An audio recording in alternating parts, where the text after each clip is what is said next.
Yo, what up? We're back. We're going to be breaking down the UFC Mexico City card this week. UFC on ESPN Plus 17, Rodriguez versus Stevens. And we're coming off a pretty successful week last week with we won the Parlay of the Week on the card. And I actually thought that we won the most confident pick fairly easily with Antonio Carlos Jr. I mean, he had the back for 10 minutes, 41 seconds of a 15-minute fight, and they still gave him the loss. So that was a little bit frustrating, a little bit annoying, but we're just going to move on to this card and hopefully hit both of them, but we're going to try to go back-to-back on the Parlay of the Week.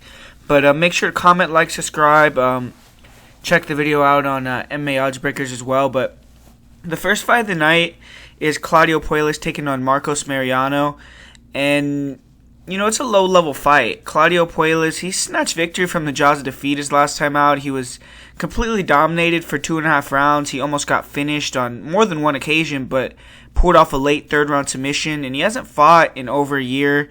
He's just fought one time since November 2016, so he's very inactive, and he's in a winnable matchup here. He's fighting a guy who's 6-5 in Marcos Mariano, and Puelles is going to have the advantage of he's already fought in Mexico City in the past, and so he has that experience of fighting in elevation along with living in Peru, which is in elevation as well. And Puelles is a southpaw. He has decent hands. His movement, his distance control is not very good. I mean, he'll throw a jab 1-2, good left hook, straight right, decent body and head kicks, and he does have a head kick knockout on his record, but he doesn't like getting hit, and his defense is just very bad. He was rocked and dropped by Felipe Silva in his last fight on a few times. He's shown a weakness to the body. He was finished by body shots against Martin Bravo. In this fight, he's going to be at a significant reach disadvantage, and he needs to close the distance, get in the clinch, or work for takedowns. Don't stay on the feet with this guy. And, Puelles doesn't really have the power to keep guys off him on the feet either, so he's always going to be a little bit vulnerable in that on standing up. But the thing is, he is 23 years old, so he should be improving every time out. He could come out here with some more power, more pop on his shots, better striking, who knows. But from what we've seen, isn't super dangerous on the feet. 2 KO, 2 KOs, and he has been finished one time by strikes. And Puelles, he's going to need to grapple here, bottom line. He isn't a bad wrestler. He has some decent timing on single, doubles, good ground and pound, nice long punches, hammer fists, and he stands up inside opponent's guards, lands nice shots. He'll try to throw the legs to side control. He'll take him out. Good back takes as well. He has 3 rear naked chokes. He'll also pull guard. He's definitely comfortable off his back. He seems like he's more comfortable off his back than standing up sometimes. And he has fast hips. He throws up fast arm bars, good leg locks. He will not only use him to sweep, but he does have a knee bar finish that he got on Silva in his last fight. 5 submissions. He's going to have a major advantage on the ground in this fight. He's young. He's improving. He proved his toughness in his last fight. He was almost finished, but he stayed tough. Ultimately got that comfort behind submission. If Puelles gets this fight to the ground, even if he pulls guard, he should have a big advantage. On the feet, I think he's going to be outgunned, but his advantage on the mat, to me, is bigger than Mariano's in the striking. For Marcos Mariano, he got the call to the UFC on short notice his last time out, suffered that first-round submission loss to Lando Venata, or TKO loss. And Mariano, he's a close friend of Anderson Silva, but he's just primarily a kickboxer. His ground game just looks severely lacking. He's very long. He has a wide stance, good jab, heavy low kicks, good movement, nice straight right hand, but he needs space to be successful. And it doesn't seem like he's gotten the range quite yet for MMA. He throws a lot of front kicks, front knees. His distance control is good, but he's very wild. He'll throw a ton of spinning back kicks, and he doesn't move his feet nearly enough for someone that throws those kicks and has no takedown defense. So he's kind of there to be hit, there to be taken down. He also lean back, and he kind of is susceptible to overhands, to head kicks. He doesn't have big power either, and he relies more on volume. 2 knockouts in his career, and he has been TKO'd once himself, and he's not a good grappler. His takedown defense is very bad. He'll back himself up to the cage, only making it easier to take him down. He is decent in the clinch. When he gets the plum, he's aggressive with knees, elbows. He can be taken down in the clinch very easily, along with doubles against the cage, doubles in space. It seems like he has no knowledge of how to defend double underhooks. He just gets dumped. Off his back, he just lies flat. He lies flat just to beat him up. Transition in dominant positions. He allowed himself to get mounted. His submission defense is just not good. In his last fight versus Lando, he did show a little bit of improvement. He was able to re-guard. He attacked with the sloppy omoplata. It looks like he's learning a little bit, but still needs a lot of work. And he was submitted in his last fight versus Lando Manata, who's a striker. And he has been submitted 3 times in his career. He has 1 submission. His cardio is also not great. He slows down in round 3 and just uses a lot of explosive movements. It's hard to keep up that cardio, especially out here in Mexico City. And Mariano's going to need to keep it standing, try to work the body, go to the head, work on his composure, not allow Puelles to get a hold of him, use his reach to stay on the outside, distance control, speed, striking advantage. But I'm going Claudio Puelles here. I just can't pick Mariano. He's 6-5. He's supposedly a high-level striker, but his striking defense isn't good. He doesn't have big power. And I just feel like Puelles is going to be able to get it to the ground and exploit Mariano's weakness here. So I'm going to go with Puelles via second-round submission in this fight. And up next here we have the first female fight of the night with Sijara Eubanks taking on Bethe Carrera.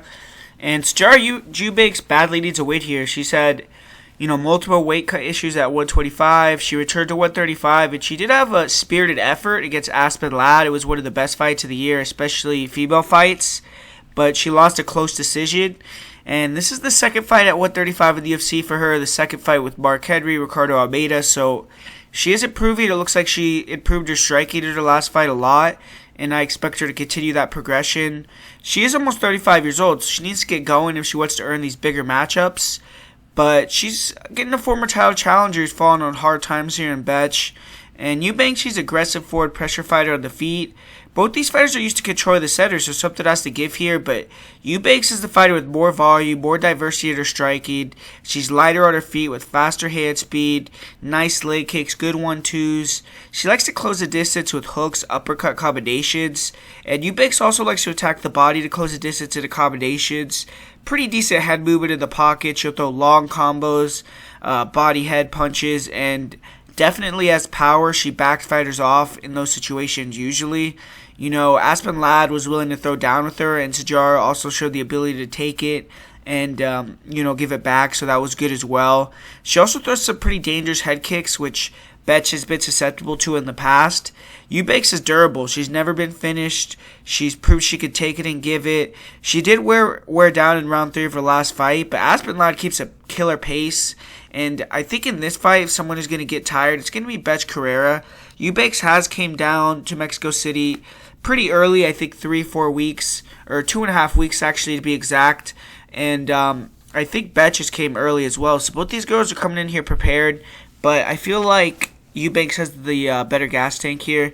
Eubanks does have 3 KO TKOs, and her main advantage in this fight, in my opinion, is the fact that she's a jiu-jitsu black belt, good wrestler, strong double legs, good timing on her entries, good job chain wrestling, and she'll use the double to drive her opponents to get to the cage, go for the single, change levels, go up top for the body lock, and her single leg from the outside is very effective, as well as her double leg. She can pick fighters up, skit slam takedowns, and she was able to take Aspen Ladd down in the first round of their fight, have some control, get some dominant positions, but she was taken down herself in that fight. She can shoot from too far out at times because she looks a little uncomfortable in the striking when she's pressured, but overall she's very heavy on top, throws very hard elbows. When she takes opponents down, she does a good job staying on top, winning the round. Good cardio. She can keep a strong pace for all 3 rounds in most fights. And she only has 1 submission herself. She isn't a big submission threat. But I do feel if she takes Bethe down, she's going to have a major advantage in top position. Not many fighters have even attempted to take Bethe down. And I definitely feel that Eubanks is going to try to take her down. And Eubanks blends her striking with her grappling together well, which is something that Bethe hasn't seen really in her UFC career, in my opinion. And I feel if Eubanks could feint to draw out the wild overhands of Bethe, she definitely could duck under and do a takedown. But Bethe Carrera, she looks like she may be on her way out. She's 36. She has 1 win via split decision in her last 6 fights. And she's been finishing back-to-back fights. She came in 5 pounds over in her last fight, 141 pounds. So all those things are pointing towards negative. And Carrera actually had a good performance overall, I guess, versus Aldana. It was a competitive fight, but she got submitted in the third round. And she's going to be looking for her first win in over 3 years here versus Eubanks. Carrera, she's a striker, I would say, but she isn't the greatest athlete, fairly flat-footed. She does have a decent jab, good body and head, and she likes to throw the 1-2, nice left hook. In her last fight, she was really throwing a lot of overhand rights, overhand lefts in combination, and just kind of trying to catch Aldana over the top as she came in with first straight punches. And she also has a pretty nice uppercut. She'll throw hook uppercut combinations. She likes to attack the body with hook straight punches. Betch isn't a kicker, but she will throw occasional leg and body kicks. And she can throw those kicks without send them up at times and be countered. And I feel like Sijara is going to look for takedowns off those unset up kicks. She kind of really struggles with movement. She kind of needs opponents to sit and trade in the pocket with her to be successful. She will try to throw things such as spinning back fist, Superman punches, but just doesn't have good foot and hand speed and really struggles with movement and kicks. In her last fight, Aldana was able to move, land a lot of straight punches, and she showed a lot of heart. She started to just walk down Aldana, take the shots, and try to counter, but when she was putting her hands together, making Aldana fight backwards, she had success, but overall, she was definitely a step behind in the striking, and she was knocked out with the head kick versus Holly Holm. She is tough. She will sit and trade, but she's been knocked out twice. She does have 2 TKO victories. Carrera isn't a terrible grappler. She's physically strong for the division, and she likes to duck under into underhooks when opponents get aggressive. But in this fight, she's definitely going to be the weaker fighter, and she will, sometimes control opponents against the cage, but she doesn't have offense from there, and she isn't an offensive wrestler. She only has 2 takedowns. Both those came in the same fight versus Marion Renault. She does have 85% takedown defense, and she hasn't been taken down since 2014, but she's facing a black belt with a heavy wrestling game plan, and in this fight, or in most of her fights, she has been facing a lot of strikers. If Carrera will be able to keep it on the feet, that's probably her best way to win here. She needs to avoid being put on her back. She can sometimes shoot takedowns from way too far out herself, get reversed and end up on her back, and that's what happened in her last fight and when Aldana got the submission. And when she gets taken down, she has poor defense. She doesn't have good guard retention. Opponents have been able to pass to dominant positions like butter. Marion Renault isn't as high a level of black belt as Eubanks was able to mount Carrera, really dominate her from top position, almost finish her. In her last fight, like I said, she shot a poor takedown and was submitted via armbar against Aldana. And both these fighters are taking this matchup seriously. They've been in Mexico for a while, and it's a must-win for both these fighters going forward. I expect both of them to come in hungry. In this fight, though, I feel the movement, the fluidity of Eubanks is going to give problems to Betch. I see her pace giving problems as well. I see her grappling being effective, and if she takes Betch down, I don't see Betch getting up.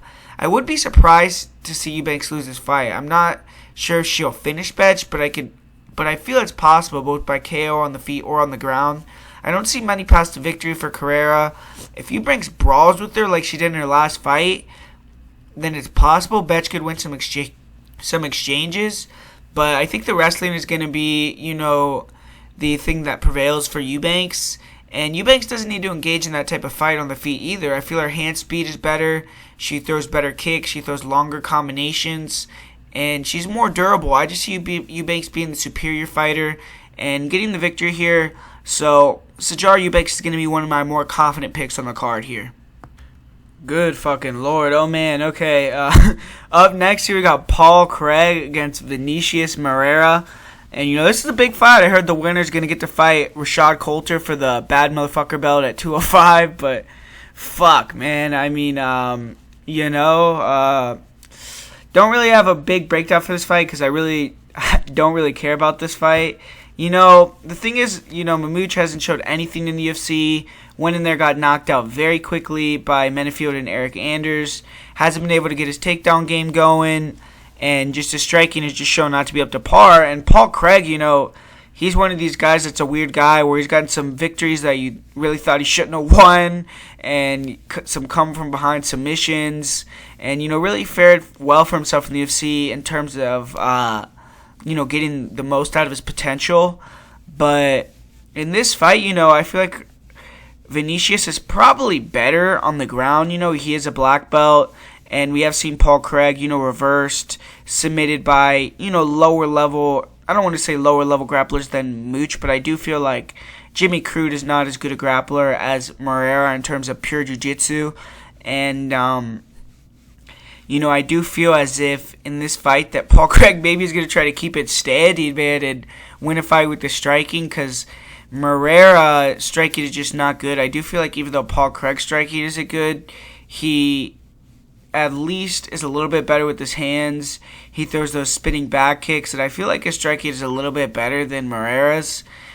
And, am I confident that Paul Craig's going to be able to win this fight with striking?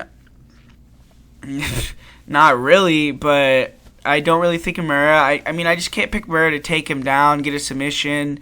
If Paul Craig wants to take him down and play around like on top of him, maybe he could get swept, maybe he could get submitted, maybe it could be an interesting fight. But I'm going to pick Paul Craig via second round TKO with the head kick. Alright, here we go. We're back to some pretty good fights here with Sergio Pettis taking on Tyson Nam. And Pettis, he's looking to snap that 2-fight losing streak, coming back down to flyweight here after that loss at bantamweight versus Rob Font. And he's sputtered, since getting that number one contenders fight versus Cejudo. He's definitely in a must-win fight here, taking on a UFC newcomer in Tyson Nam. And Pettis has experience fighting in Mexico. He headlined that card versus Brandon Moreno, went 5 rounds, had a nice decision victory. And he's a great striker. He throws tight, straight punches. Really is very accurate. Really nice kicks, nice leg kicks, round kicks, front kicks, body head. He also throws some nice hook kicks. And he's one of the better jabs in the UFC. Great job jabbing in the pocket and pull countering. But the thing is, he kind of got out-jabbed in his last fight. But he will throw a great one, too, off the jab. Very nice pull counters with the right hand, like I said. Very nice check left hook. He stunned Joseph Benavidez with his left hook. And he does a good job controlling the center usually. He'll switch stances, walk opponents down. Jab from the opposite stance well. Good defense. And, the few times he has been clipped, he's maybe shown he hasn't had the best chin. He has been finished twice by strikes in the UFC. And in his last fight versus Rob Font, he really struggled with the jab, the forward pressure of Font, the body attack. And that's something that Nam's going to bring as well, along with just the size. And for Pettis, he doesn't have big power. He only has 3 knockouts, none in the UFC. And Sergio Pettis, he's not the best grappler. He does have good distance control. He circles off the cage pretty well. But his takedown defense isn't the best. Fighters get tied double legs on him. He's the strongest in the clinch. He did get taken down by a couple body locks against Rob Font. Rob Font was able to back Pettis up, use his punchy combinations to set up takedowns. And off of his back, Pettis is okay, but he can't be controlled against heavy top pressure fighters. He will use his guard to attack R-bars, triangles, leg locks, but uses them more to scramble than submit. And Pettis did get a body lock takedown against Font late in round 2, but he was swept with Kimura almost immediately. He does have 3 submissions, but he's never earned a finish in the UFC. And Tyson Nam, man, he's a knockout artist who I'm excited to see compete in the UFC. Nam has already had a ton of experience. He did have a bad rough patch in his career from 2012 to 2014 where he lost 4 in a row, but he's won 6 of 7 fights. He's been very good since coming down to flyweight. And Nam does have some experience against high-level competition. Eduardo Dantas, Ali Bagotinov, Marlon Moraes. And he holds knockout victories over Ali Bagotinov and Eduardo Dantas. Nam is a huge 125er. He's going to be significantly bigger than Sergio Pettis here. And he's taking this fight on short notice, but he was already training for a fight around the same time. So, should be at least in some pretty good shape, but he does have great cardio in most of his fights. And he's fought a lot of 5-round fights, usually picks up as the fight goes on, so his cardio hasn't been a problem in the past. This fight card is in Mexico, so that is something to look at here. And Nam has a nice jab, good 1-2. He'll double jab himself in a range for his overhand right and right hooks, and his right hand just is devastating, man. He's one of the hardest hitters in the entire division, and he's a forward pressure fighter. He likes to walk guys down, block and return. His game is to back fighters up towards the cage, touch him, get him to open up, then knock him out, man. And he has good head and body movement. He slips and rips well. He'll come over the top with dangerous hooks, uppercuts. And you don't want to trade in the pocket with Tyson Nam and bang at 125 pounds. And he has a nice jab, left hook. He diligently attacks the body. He'll use head kicks to keep opponents from circling off the cage. In space, Nam is the fastest flyweight, and that's where Pettis can maybe be effective. He can be a little flat-footed, allow opponents to, touch him, dance around him, and he needs to be, more aggressive in terms of cutting the cage off and backing him up in this fight. He can't allow Pettis to maybe win a couple rounds through his movement and just touching and moving. But Nam is definitely the fighter with the power advantage here. He has 10 knockouts in his career. A lot of those at 135 pounds. And he has been knocked out 3 times himself or KO TKO'd. But I think all 3 of those were at 135 pounds as well. And, Nam is a very good striker. On the feet in this fight, it's going to be very fun to watch. And he has very strong takedown defense, but he's also a good wrestler himself, which I think he's going to try to use here. He's very strong for 125 pounds. He's athletic. It's hard to get it on his hips, but he has nice body lock takedowns. He really manhandles opponents to the clinch, and he likes to stand up in opponents' guards, rain down big shots. Definitely has fight-ready power when he lands.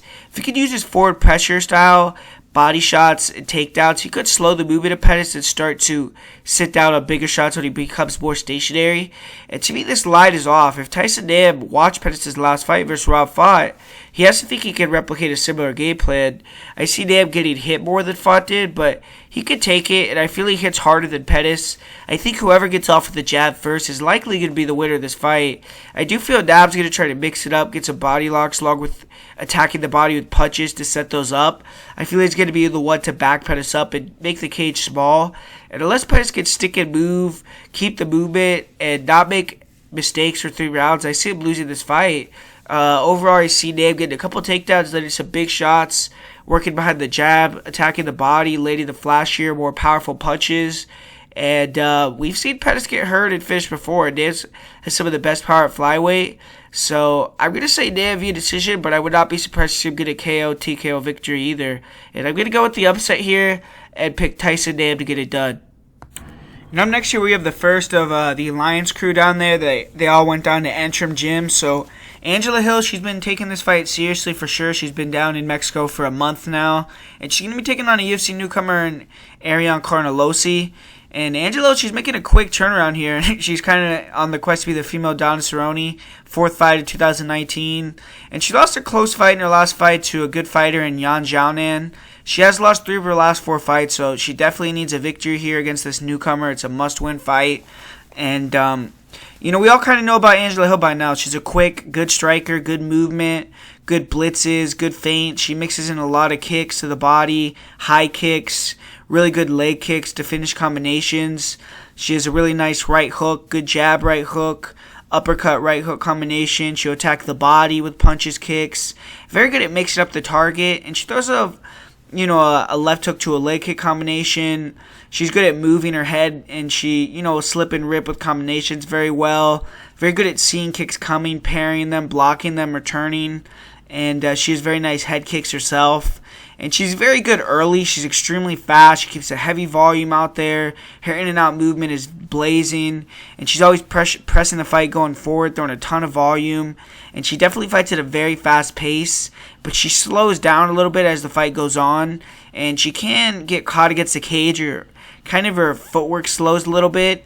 And she can get a little bit unloaded on. But she has a solid chin. She'll tie up, kind of recover. And she has some very good variety in her striking, Superman punches, elbows. And she's going to be the faster girl here against Carnelossi. And, I think she could be able to counter Carnelossi pretty well. She has to be careful with that here, because sometimes she can kind of keep her hands low in the pocket, angle off with them low as well. And if she's going to be trying to counter, feint out Carnelossi and being in that close range, she has to respect the power of Carnelossi, because Carnelossi exits with big overhands, big hooks, and she does have some knockout victories. But Angela Hill has 3 KO TKOs, and she's never been finished by strikes, so she's very durable. And, she's not the worst grappler anymore. She's definitely still her weak part. But in this fight, I expect it to take place on the feet. I don't see Carnelossi going for takedowns. If Carnelossi does go for takedowns, I think Hill has the takedown defense to defend or get back to her feet. And I just don't see Hill going for many takedowns either. But Ariane Carnelossi, she's 12-1. She's taking this fight on short notice. She's fighting out of Brazil, and she's won 12 consecutive fights. She's losing her UFC debut, and that was a loss to Amanda Ribas, who's also in the UFC.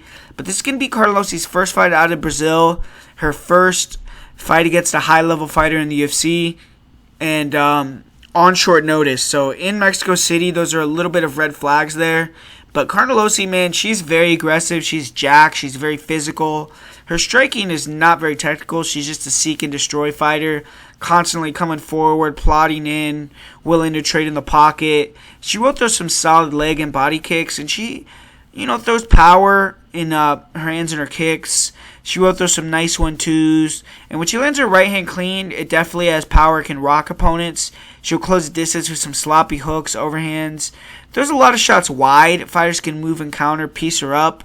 And she does throw a lot of arm punches and stands flat-footed, just winging shots at times. Definitely is still green. When she starts to sit down on her shots more and brings her feet with her, she's going to be much more effective. But when she can back opponents to the fence, that's where she's probably the most effective right now. She'll unload long punching combinations, body, head. And, she has good cardio that she's shown, and she's very durable. She walks fighters down and is a little Terminator. She's kind of a worse version of Jessica Andrade on the feet. And I've seen her losing fights, but just continue to come forward, wearing on opponents and getting late KO TKOs. And she does have 8 knockouts, and she's never been finished by strikes. But Carnelosi, she's not a very active wrestler. She will sometimes use wild blitz combinations to try to clinch up with fighters against the cage. And she has good control there. She'll dig double underhook. She'll look to chain wrestle. And I've seen her get a high crotch single, but her wrestling doesn't look very good. And she isn't active in the clinch or strikes. She, is more active when off the breaks or just in the entries, landing combinations in the clinch. But she will close the distance, grab the Muay Thai plum, land some nasty knees. And when she does get fighters down to the ground, she just hasn't, shown great top control. She just stands up when opponents threaten with their guard, so she doesn't seem like she feels super confident in her jiu-jitsu. I feel she uses the clinch more to rest, and I haven't seen her attempt many takedowns. She really isn't a submission threat. She just has one submission, and she was submitted in her lone loss. I think Angela Hill is the superior striker here. She just needs to avoid brawling or getting caught and finish with a big shot. I feel that if Hill uses forward pressure, feints in and out, movement, she will have the much quicker footwork, and I feel that she'll be able to use her kicks to keep Carnelosi on the outside. But she definitely has to be very careful. Carnelosi will wing hooks over the top to try to catch opponents as they throw a shot, and she has to be able to keep that movement and cardio up for 3 rounds. She will throw some really nice front and round kicks to the body to back opponents up. And Hill, she has good forward pressure, and I feel like she's going to be able to kind of get Carnelosi tired as well by backing her up, which is something most fighters haven't been able to do. And Hill won't have to worry about the takedowns as much in this fight. And I just feel like Hill should get the decision victory here. But it's hard to trust Angela Hill, and definitely wouldn't advise betting on either side on this fight here. And up next here, we have another guy training out at Entrim Gym in Polo Reyes, taking on Kyle Nelson. And Kyle Nelson, he's still searching for his first UFC win. He started 0-2 to his career so far. And he's making the move back up to 155 pounds after losing to Matt Sills at 145 in his last fight. And he definitely is a very big 145er, so I don't think he's going to be undersized here. He was bigger than Carlos Diego Ferreira in their fight, in my opinion. But Nelson looks to be fairly well-rounded. Solid jab, good straight right hand. Throws nice 1-2s, good counter left hook. Very nice step-in knees to the body, along with really nice leg kicks, front and round kicks to the body. And his front kick to the body is pretty nasty. He hurt Diego Ferreira with it. He also throws a really nice left hook, right uppercut to the front kick combination. And he comes out fast. He's very dangerous in the first round. Good power. He forces a lot of opponents to fight off the back foot, be defensive, and eventually shoot bad takedowns. And really good at pressuring forward. He was putting it on Diego Ferreira a little bit before he gassed out in that fight. And Nelson does like to use a high guard, so he's hittable to the body, and he does slow way down in the third round.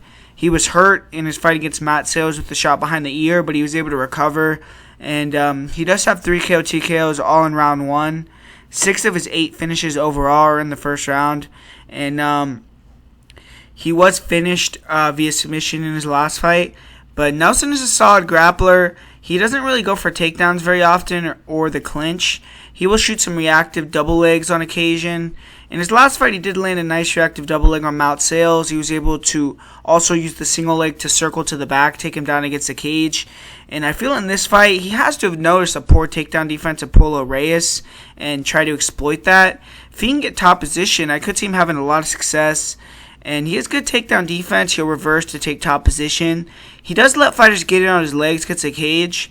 And I feel higher level wrestlers will take him down, but he doesn't have to worry about that in this matchup. And in top position, he has heavy elbows, good control. He'll cut opponents up with big elbows. Really good mount takes, good back takes as well. Good rear naked chokes. And when opponents try to stand up, he'll attack front chokes, the guillotine, snap down. And he was able to take the back attack with a tight rear naked choke that almost finished Matt Sales. I feel if he gets Marco Polo Reyes in that situation, I don't see Reyes getting out of it. And he also attacked with a nice guillotine in that fight against Sales. Nelson showed the ability to attack the legs off his back, but he did allow Matt Sales to posture up into big ground and pound. And the fighters he's beaten on the mat are not very high level. And he was finished by ground and pound against Diego Ferreira. He was submitted against his last opponent in Matt Sales. And, he does have 4 submissions himself. For Marco Polo Reyes, he's really been struggling lately. He's been knocked down 3 of his last 4 fights. At 34 years old, with those performances, he may be fading. Definitely needs a win to stay in the UFC.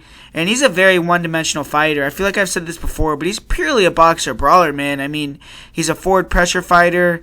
Just wants to inch himself in a range, cut opponents off, and just try to get in a firefight. His jab, his left hook, his 1-2s are dangerous. Definitely his overhand right needs respect. And he will close the distance with straight punch combinations. He'll finish blitz attacks with head kicks.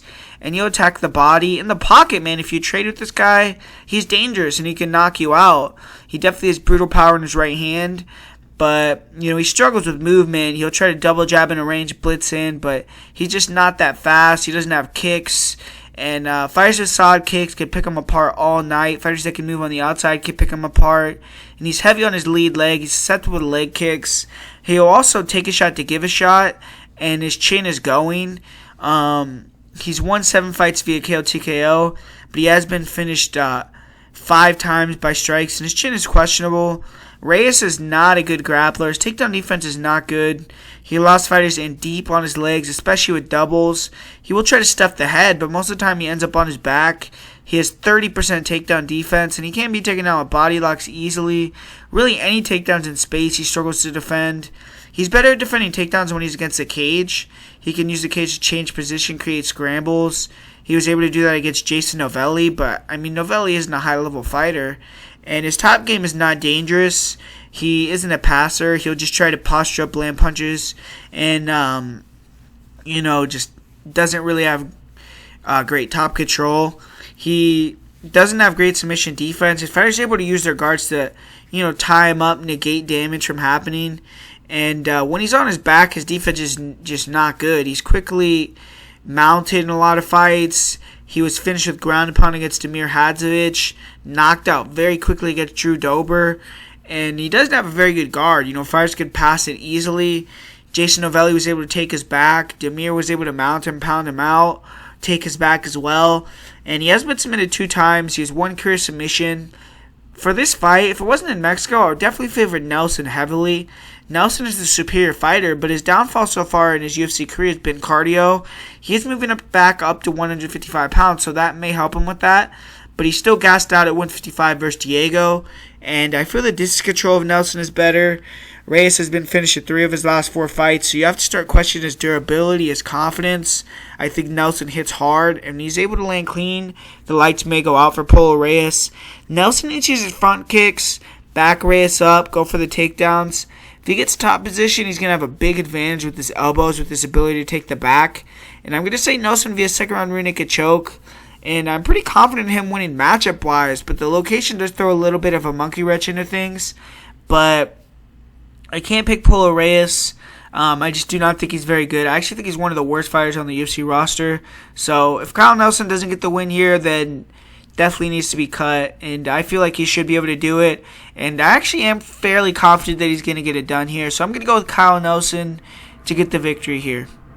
And then next year we have yet another Alliance Entrim Gym guy, and Jose Teco Quinonez taking on Carlos Huachin. And, Teco, he's looking to bounce back after he had that 4-fight UFC win streak snapped by Nathaniel Wood. He got submitted in the second round of that fight. And he's getting a home game here. He's fighting in Mexico City. He's put a great camp in at Entrim with Jeremy Stephens, who's in the main event, and kind of a similar style to Carlos Huachin. Quinonez definitely has the experience edge in this matchup.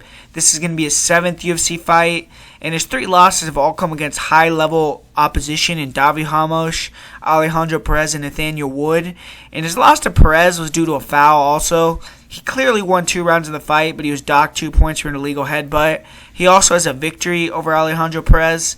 Quinonez, he's a good striker. He's light on his feet with good in-and-out movement, nice leg kicks, long punches, and he has a risk-averse style on the feet, touching and moving, staying long before he times a takedown. He feints well. He has a nice jab, good pull counter, straight and right hook. He will pull fighters into very nice front knees to the body, and he throws occasional head kicks. He likes to throw switch kicks to the head.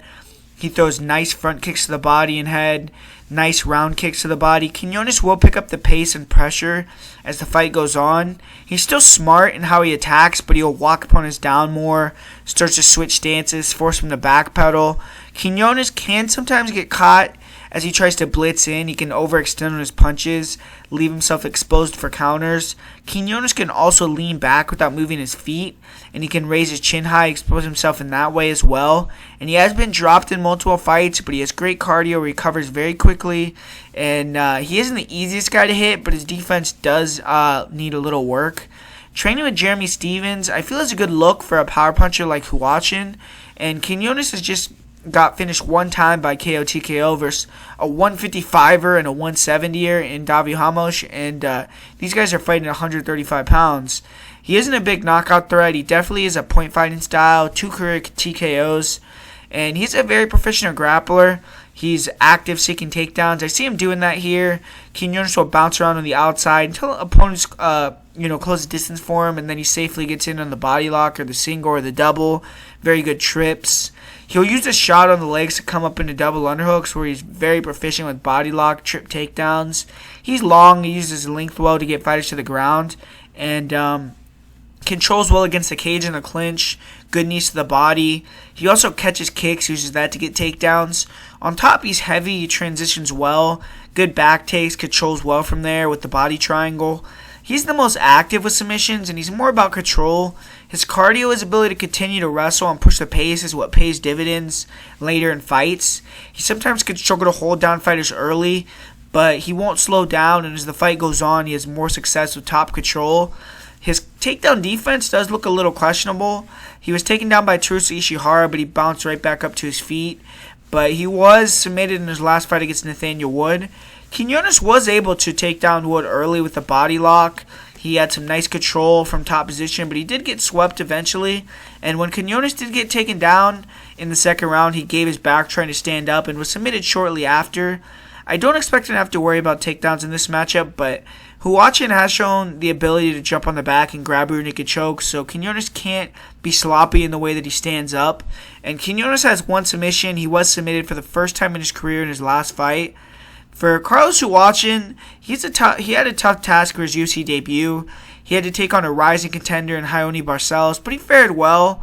He had success striking with Raoni, but he showed deficiencies on the mat, and he got finished in round 2 with ground and pound. He's very aggressive, especially early on. Fast hand speed, nice feints, nice jab, good overhand right, jab right hook. His counter overhand right is powerful, and he'll explode into big uppercuts if he lands it. And he can get countered, though, when he winds up with the lead uppercut. That's always a dangerous strike to throw. I've seen him wobbled because of that multiple times. And he's a wild man. I mean, he just goes in there, plants his feet sometimes, just willing to go to war. And he comes forward with heavy combinations. He'll throw big hook uppercut combos. And he does have fast hands. He can move himself into range well as well with his feet. He doesn't have great defense in the pocket. He can run in on straight lines. I've seen him countered and rocked on and dropped on more than one occasion. He doesn't really throw kicks, and he's primarily a boxer. He will mix it up at times, attack the body with punches, And he showed more composure in his UFC debut early on. He took the counter approach, but eventually he got more confidence and started trying to put more combinations together, and that got him dropped by Barcelos, and eventually he was finished on the ground after that. And Huachin is definitely dangerous on the feet with power. He has 8 knockouts and 10 wins, and he was finished for the first time in his career by ground and pound in his last fight. Huachin, he doesn't look like a great wrestler. I've seen fighters, time his wild hooks with double legs. I've seen him use some double underhooks to defend doubles and then jump on guillotines. And I don't like seeing fighters who use flying guillotines because more often they end up on their back, and that's what happened to Huachin. And his defense in the clinch with takedowns also isn't very good. He isn't a great chain wrestler. And off his back, I would say he's scrambly. He will try to move on bottom, but he isn't extremely technical. He allows opponents to pass rather easily, and he is aggressive attacking the legs and going for low percentage submissions.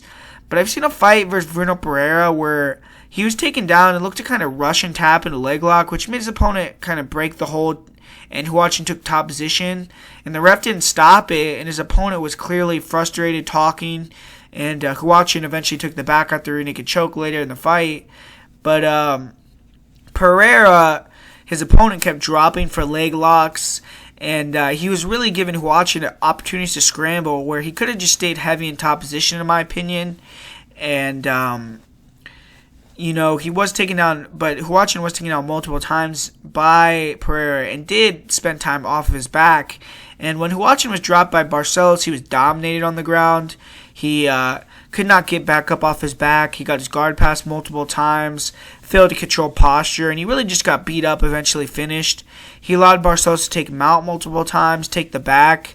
And Huachin was tough. He scrambled out of a few chokes. He definitely won't tap fast, but eventually he was pounded out with the elbows.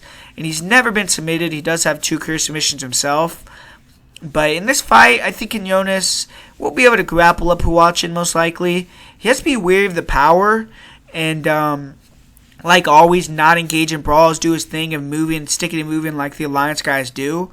In my opinion, Huachin needs to land a one-shot kill shot or a combination that stuns Quinonez and then he finishes him on the ground, or maybe he gets an opportunity to stick rear naked choke. But bottom line, I think Huachin needs a finish, and I don't see him taking a decision. I feel that Quinonez's chain wrestling is too good, and he's going to be able to, get takedowns, use enough movement, volume on the feet to win the rounds. I think he will take another decision victory here in his home country, and the pick is going to be Jose Teco Quinonez here. And up next here we have 2 very similar guys in Martin Bravo taking on Steven Peterson. And Martin Bravo, he's making a return after a long layoff, and he's still searching for his first victory in almost 3 years. He hasn't fought since his split decision loss to Alex Caceres, which was in July of 2018. And he's a forward pressure fighter, nice inside low kicks, decent jab. He kind of pulls his front hand out there to gauge distance. There's a lot of overhand rights, and Bravo will try to flurry with punch combinations to back fighters near the cage. And he was able to use some really nice body shots against the cage to finish Claudio Puelles. But his striking is really not very good. He basically just walks runners down, tries to use inside leg kicks, body kicks, head kicks to clinch up with him against the fence. And he's tough. He will return with punches when he gets hit. But his defense is porous. He also doesn't look to have very much pop on his punches, and he tends to walk in on straight lines. Alex Caceres was able to drop him with a big straight in the second round. Bravo does have great cardio. He recovers quickly, but he takes a lot of damage. He did get knocked out in less than 30 seconds versus Humberto Bandone with the head kick. If Bravo's durability goes, that's going to be a massive problem for him. His style is basically to use forward pressure, volume, durability to grind out victories, along with his grappling. And he has 4 knockouts, and he has been finished by strikes only once. But he did show off some wrestling chops in his last fight. He used some forward pressure to back opponents up, or used forward pressure to back Caceres up, get in the clinch, took him down from there. He also caught a lot of Caceres' kicks and used that for takedowns. Bravo will use single legs as well to come up into underhooks, look for trips. And Bravo did hold Alex Caceres down for a minute or so near the end of round 1, but didn't do much damage. And overall, Bravo didn't have much success holding Caceres down after that. I think Bravo's wrestling isn't really the best. I feel Peterson is probably the better grappler, but Martin does have 5 submissions. He's never been submitted, and I've not seen much of him off his back or his takedown defense. But Steven Peterson, he's making the quick turnaround after his last fight. And he suffered a decision loss to Caceres as well. And he's lost back-to-back fights. He definitely needs to win here. And these fighters are similar in a lot of ways. They both have limited striking, terrible defense, but are dogs. They continue to come forward, take shots, pressure. In this fight, I feel the striking is basically 50-50. I mean, Peterson maybe has more power in his hands. Maybe he throws a little bit tighter combinations, but I think Martin's maybe a little bit better defense. But I think these guys are going to meet in the middle of a sloppy war. And I think the grappling and the jiu-jitsu of Peterson may be the difference. I think he may be able to get the dominant positions, grind out a victory. This is a 50-50 fight to me, but Peterson, he's shown better ability to take the mount, take the back. He's shown better submission ability. He's shown better takedown ability and top control, in my opinion. Both guys have cardio. They're going to come forward. They won't quit. Who knows? Bravo could win a split decision, but my pick is going to be Steven Peterson via decision. But this is, the epitome of a stay-away fight, in my opinion. And up next here, we have Irene Aldana taking on Vanessa Melo. And I do feel like the line maybe is a little bit too wide, but I definitely think that Irene is the rightful favorite. Aldana did have her 3-fight winning streak snapped in her last fight. She kind of had the opportunity to jump into the top 5 when she took on Raquel Pennington, but she fell short there in a decision, and she's making a quick turnaround here to fight in her home country. It was supposed to be versus Marion Renault, who's a solid name, but now she's going to be taking on a UFC newcomer and Vanessa Melo, so she definitely can't have a slip here because of the lack of competition level. But Aldana's a slick boxer. She strikes at range, controls distance well. Great movement, great footwork. She's a nasty jab, heavy low kicks, nice one too. Her straight right hand is very fast and accurate. Good pull counters, good right uppercut. She'll also throw an uppercut to a straight right combination or a jab straight right uppercut combination. Very fluid hand speed, good power, good in and out movement, the ability to control distance. But she doesn't move her head when she throws much. She can get hit with jabs, hooks, entering range. And when she's forced to strike moving backwards, she'll do a lot of leaning back, covering up. And when Rocky went forward and threw combinations, she had a lot of success. Aldana is also heavy on her lead leg, and she can also be hit to the body.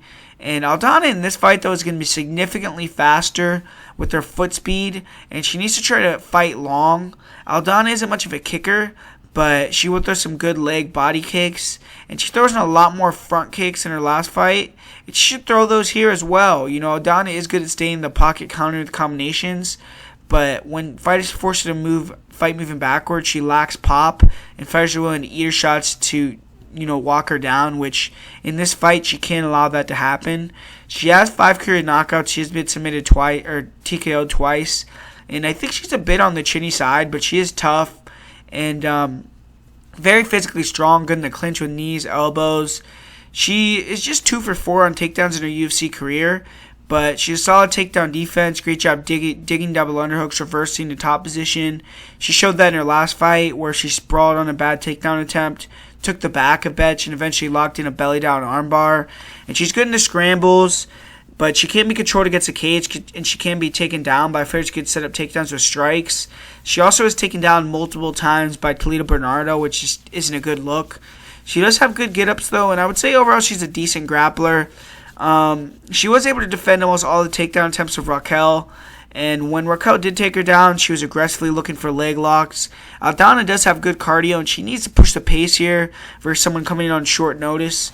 And Aldana has finished 7 of her pro wins, and she has 3 submissions, all by rear naked choke. She's going to be 8 of her pro wins, and she's going to be the faster fighter who throws more volume. She look to stay at kicking range, use front kicks, leg kicks, get her punching combinations going, get in, get out, and if she keeps this at range, keeps it a striking fight, she should be the fighter who's more technical, hits harder, throws more volume. For Vanessa Melo, she's making her UFC debut, short notice here on enemy territory, and she has 5 consecutive wins. She's coming off a win against Jan Finney, who's a recognizable name. I wouldn't say a great fighter, but Melo has also defeated Molly McCann, but I'm really not impressed with Melo. Her striking looks very basic. Her footwork is just not very good. She's flat-footed. She slowly tries to inch her way into boxing range, but she tends to do a lot of waiting right in front of opponents. She can be countered. She will throw some nice leg kicks, but she's almost exclusively a puncher. She does have a decent jab, a good lead left hook. She likes to slip punches, come over the top with the right overhand or the right hook. And she'll also slip in return with the jab left hook. Throws a lot of arm punches, though, in my opinion. She lacks power. And when fighters pressure her, she tends to back up in straight line. She gets up to the center pretty easily, and she doesn't move her head. She gets hit entering range. She also just isn't the fastest or best athlete, and she does tend to come in good shape. She tends to start slow, but walk opponents down and start winning as the fight goes on. She does not have big power, and she has been TKO'd one time in her career. She has no knockouts herself. And Vanessa Mello, she isn't a super active grappler. She doesn't look for the clinch or takedowns much. I have seen her shoot some takedowns when she can back opponents to the cage. She's gotten some double legs, but her takedown defense doesn't look great. And off her back, she does look hard to hold down. I really haven't seen much of, opponents have been able to control position and hold her there. She does have 2 submissions, and she's never been submitted herself. For Mello, she used to walk Aldana down, try to make the cage small, counter when Aldana tries to strike, try to get her tired, maybe go for doubles against the cage. But I think Aldana should win this fight all day. She's going to have the size, the reach advantage. She throws more volume. She's faster. I see her being the one going forward. I see her being able to land volume, hit, not get hit, walk Mello into punches, defend the takedowns, just dominate the fight. I do think Mello is tough. I think she's going to continue to come forward as long as she's been in shape here, because she's taking this fight on short notice in Mexico. But, Aldana has to be ready to be in shape for all 3 rounds, but she should 100% win this matchup. And my pick is going to be Irene Aldana to get a decision victory here. And up next here we have a good fight, a high-level fight. I would say this is one of the best fights on the card with, the assassin baby, Brandon Moreno. He's returning to the UFC, and they're kind of trying to rebuild this flyweight division. This other guy in the Russian here, Askar Askarov, this guy's a high-level fighter in my opinion. But Moreno, he was cut, but he was busy in the meantime. He won a title in LFA. And he's going to be taking on a debuting guy, like I said, in the Russian, in Askar Askarov. And he's getting the opportunity to return in Mexico. He's been training there. He lives there, obviously. And Moreno has a long reach for the division. He likes to bounce around on the outside, leap into punching combinations and the kicks. Pretty good jab. And he uses a lot of misdirection. And just kind of tries to throw a lot of fakes and feints, play with his hands, and try to get opponents kind of distracted, and then he could leap into a head kick, leg kick, nice left hook, straight right, uppercut, right hook, and definitely has power. In his last match, he hurt his opponent with a big uppercut that finished him with a grounded pound. He dropped Dustin Ortiz with a head kick. And he's a Mexican warrior, man. If you want to stand in the pocket and trade, he's game for that. He'll sit down at big hooks, uppercuts, try to take his opponents out. But he's not very active on the feet. He doesn't have the greatest power to keep people off of him. And when he's pressured, he can back up in straight lines. He throws wide shots to get countered off of. And I don't think he can win fights consistently, even now at the UFC level, without getting takedowns. This fight, I would say being able to compete standing up. He definitely needs to push for takedowns. He has 2 KO TKOs, but he has been dropped and finished by submission before. Or dropped and submitted fighters, I'm sorry. So he definitely has power. And he's a strong chin. He's never been finished by strikes. Moreno, he's a crafty jiu-jitsu player for sure, but his wrestling is pretty average, I would say.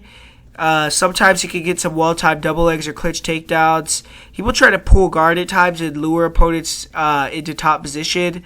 And when he gets top position, he has good grounded pound. He'll create passage situations through his grounded pound. And he's very good at taking the back, good control, good rear naked chokes. He's recently competed in some combat jiu-jitsu and fared well there. And his takedown defense is okay. He'll try to use front chokes to counter takedowns. He was able to lock in a guillotine against Louis Smolka when Smolka was in on a single leg. Good Darce choke, and he's good in the scrambles.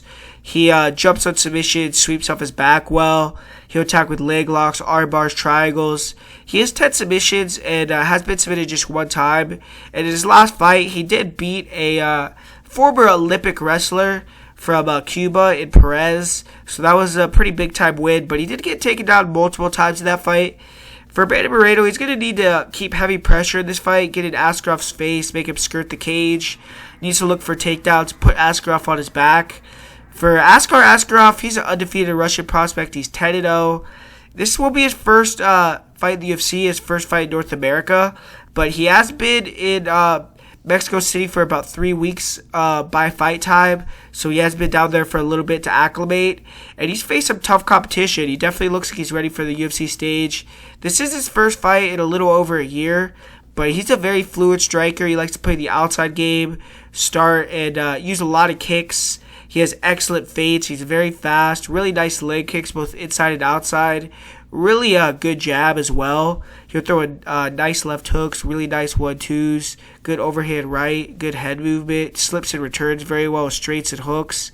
And in the pocket, he's very good at slipping shots, ducking and rolling, returning with clean counters. I think he's going to counter Moreno all day if they hang out in the pocket.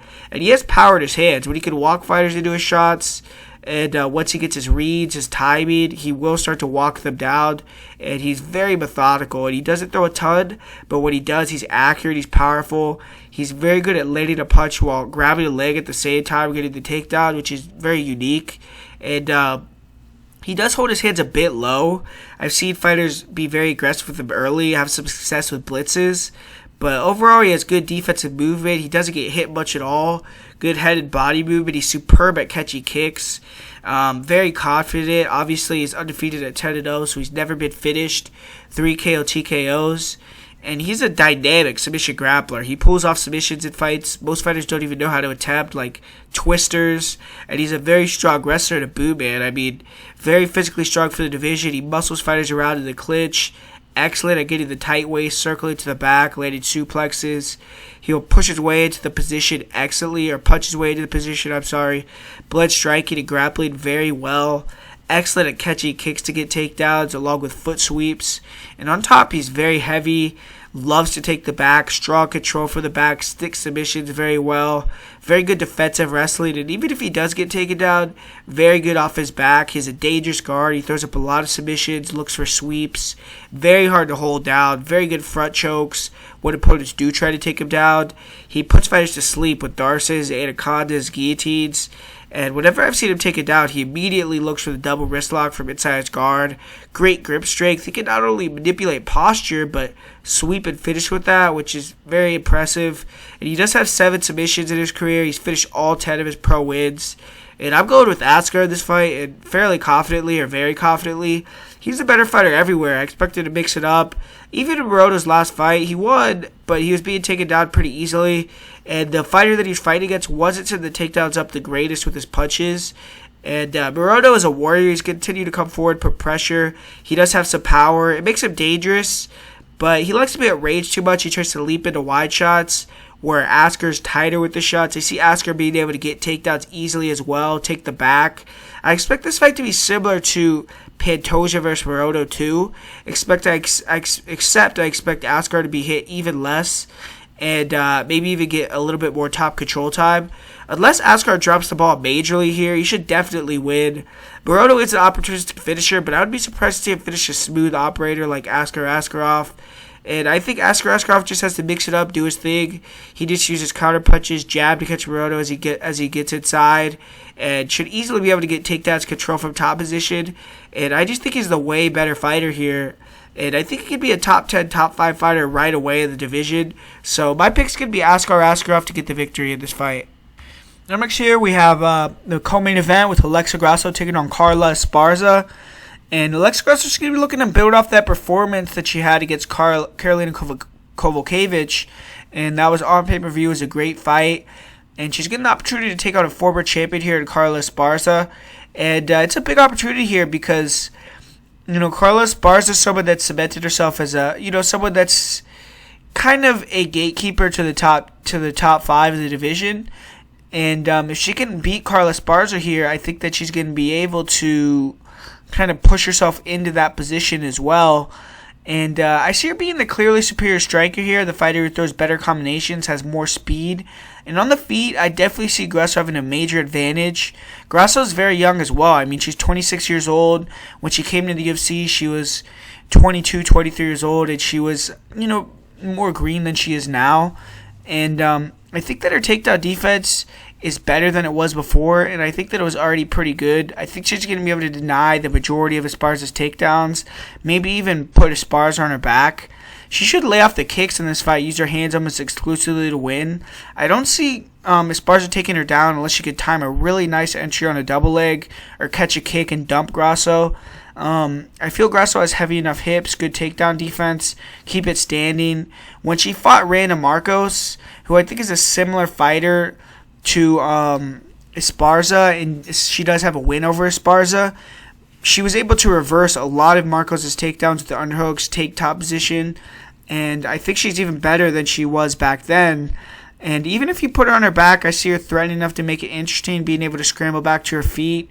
And Esparza has a chance to win if she can time takedowns, control top position. But this fight's in Mexico. I don't see her doing enough of that to get the victory. I think Grasso's already fared well, like I said, versus a similar fighter in Reina Marcos. And is only better now that elevation is real too. And Grasso has been there, and Esparza has not been in Mexico City. And she's been in Big Bear, which isn't quite the same. It's much lower elevation. And I think that if Grasso can make her work for takedowns, scramble back to her feet, she's more used to the environment. She could get Carla tired. And we've seen that Carla doesn't like pressure, doesn't like combination striking, especially if Alexa gets started to deny those takedowns and use her feints after she establishes some striking. It could get Carla very gun-shy, make her takedowns easier, obvious to see. And I feel like if this fight is close, which I think it has a potential to be, I think that obviously the fact that Alexa's Mexican, the fact that Alexa's very popular, and I feel like the UFC is kind of wanting her to get the victory here. I think that's going to go a long way in her winning a close decision. So due to that, I feel like she has the more upside, the more dynamic, dynamism in her game. And, if someone's going to come in here and put on a performance and kind of dominate, I think it's going to be Grasso.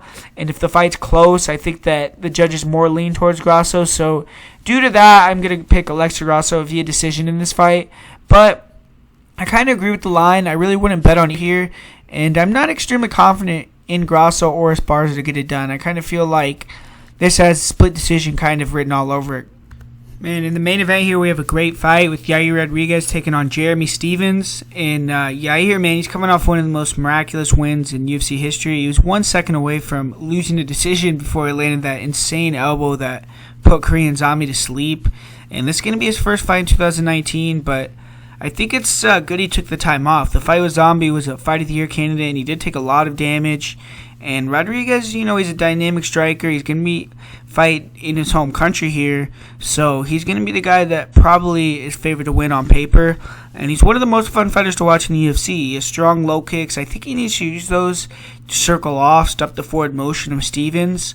And he also throw oblique kicks to the knees, front kicks to the body, really nice spinning kicks. And his hands aren't the best, but he will sit down and trade with you on the inside, and he does have a good check left hook and a decent straight right hand, but overall I would say that his hands are the weakest part of his game. He does have a nice spinning back fist in close range, and he's very dangerous. I mean, he could finish you at any time like we saw in his last fight. He does have 5 knockouts, and he's been finished twice by strikes. He needs to make this an outside fight. He needs to move, throw leg kicks to make Stephens reset, then try to find a finishing shot of Stephens close to distance. For Yair Rodriguez's wrestling, he is a decent wrestler. He's good at timing double legs, but obviously in most of his fights, he's going to be using his anti-wrestling to keep it on the feet. He's good in the clinch, good trip takedowns, good defensively there.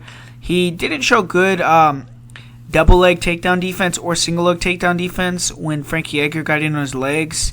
And he wasn't able to threaten from his back in that fight as well. Yair usually does have a very active guard. He'll throw up triangles, arm bars. But Frankie Edgar was able to beat him up from that position. And if he's taken down by Jeremy Stephens, Stephens has some of the best ground and pound in the sport. So that could be a potential path to victory for Jeremy Stephens. I think that he'll definitely be in trouble if he gets taken down. He needs to, keep the fight on the feet for sure, or be in top position himself. He does have 3 submissions. He's never been submitted. I don't really see him being in much of a submission danger in this fight. For Jeremy Stephens, he needs to bounce back here. He strung 3 consecutive wins together in 2018, but since then he was finished by Jose Aldo. Then he returned earlier this year to fight super prospect Zabit and lost a very close decision. And Stephens, did seem like he was picking up as the fight went on and the pressure was getting to Zabit. And I'm sure he's happy to have a 5-round fight here. He's been in Mexico since August 1st, so he's really dedicated a lot here.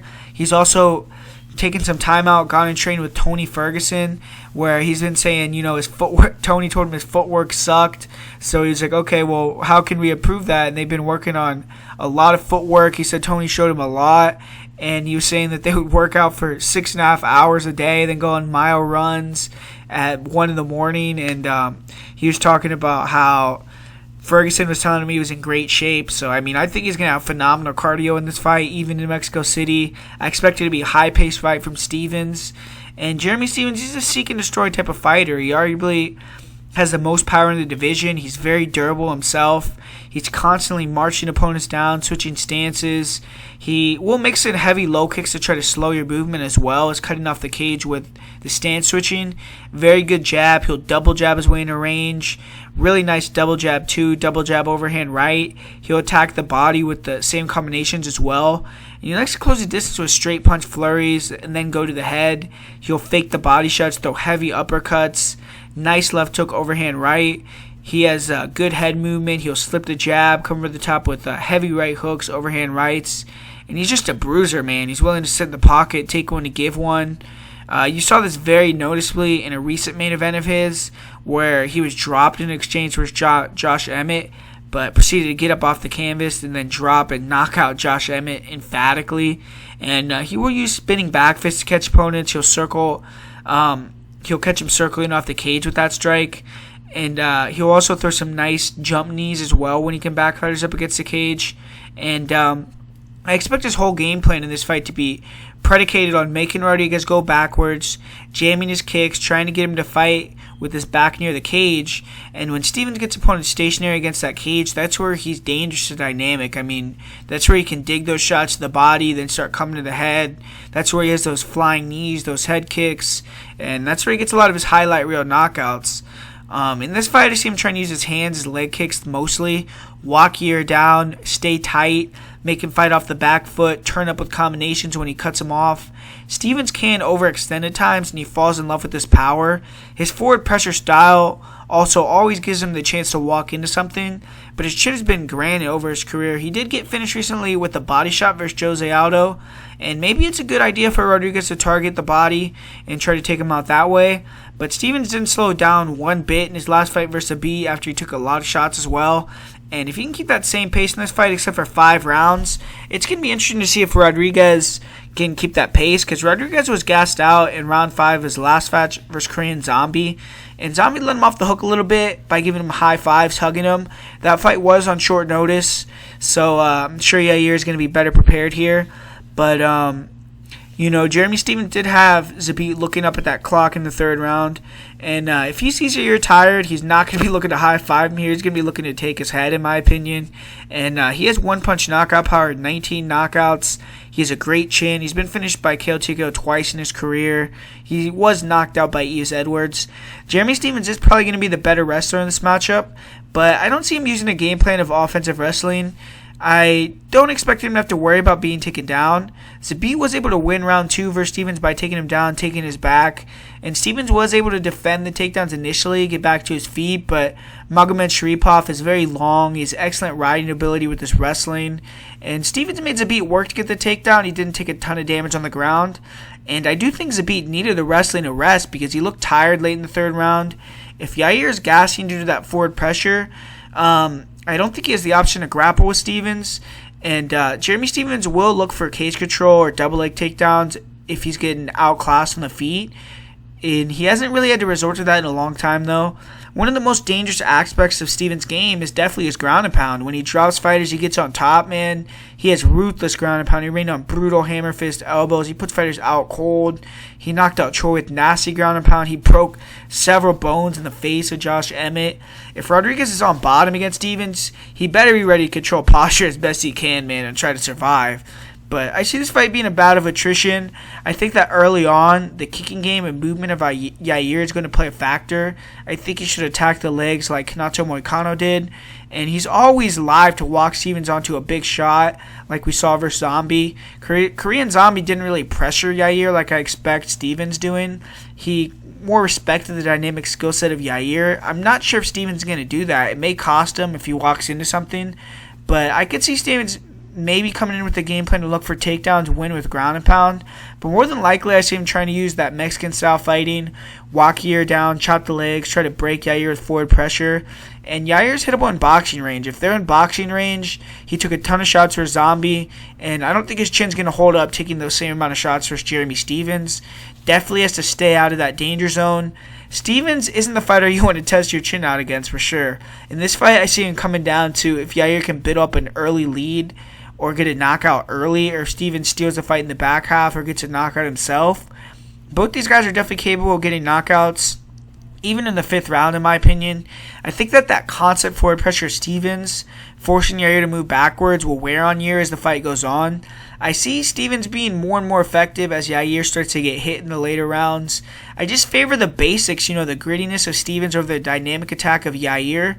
And I've actually had some very good success picking Jeremy Stephens fights, so I will say Stephens gets it done via 4th round TKO or decision. This fight's going to be close if it hits the scorecard, so Yair may get the nod because it's in Mexico. But I think that Mexican style of Stephens will also maybe sway the judges in the crowd as well. If it gets tough and they see Stephens winning the back half of the fight, they see Yair trying to move, kind of avoid it, maybe they'll give it to Stephens. But I'm going to pick Jeremy Stephens to get the win here by 4th round TKO, like I said. And I think he's going to get the biggest win of his career. I like what he's been saying this week, in terms of he addressed, a lot of fighters won't say, like, my footwork sucks. They won't say because they don't want to address that internally. And he, addressed it in public. And he obviously addressed it with Tony Ferguson, hopefully. And maybe he comes in here with some more better footwork. I mean, he's one of these guys that's been fighting, since he's 18, 19 years old in the UFC, and now he's 33 years old. He's still kind of teetering around that prime of his career. So if he can, start to put it all together skill-wise, he has the knockout power, he has the durability, he definitely has the experience. So, it still could be potential for Jeremy Stephens to do some great things in the sport going forward. And that's why I'm going to pick Jeremy Stephens here. I'm going to, pick him to get the victory over Yair Rodriguez. And it isn't one of my more confident picks of the fight card, but I am going with Jeremy Stephens. And for the parlay of the week for this week, I'm going to go with Sijara Eubanks and Askar Askarov as the parlay of the week. Hopefully we can go back-to-back on that. And for the most confident pick of the night, it's going to be Irene Aldana. And so make sure to comment, like, subscribe on the card. I'm dropping this on Mexican Independence Day. It's a Mexican card, so, vámonos, viva la raza, way. Let's go, let's get it, and hopefully we can do good, this fight card. And thanks for watching. Like I said, make sure to comment, like, subscribe, share it. And next week, get ready to hear that big breakdown for Israel Adesanya versus Robert Whittaker.